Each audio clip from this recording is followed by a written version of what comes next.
کہو کہ اللہ ہی تم کو اس تنگی سے اور ہر سختی سے نجات بخشتا ہے، پھر بھی تم اس کے ساتھ شرک کرتے ہو۔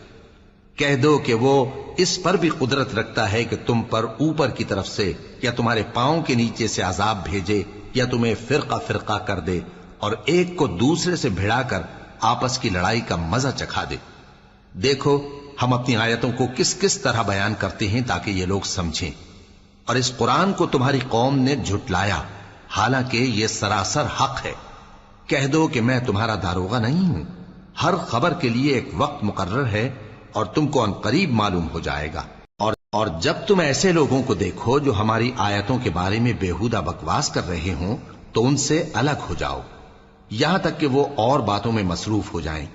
اور اگر یہ بات شیطان تمہیں بھلا دے تو یاد آنے پر ظالم لوگوں کے ساتھ نہ بیٹھے رہو، اور پرہیزگاروں پر ان لوگوں کے حساب کی کچھ بھی جواب دہی نہیں، ہاں نصیحت تاکہ وہ بھی پرہیزگار ہوں۔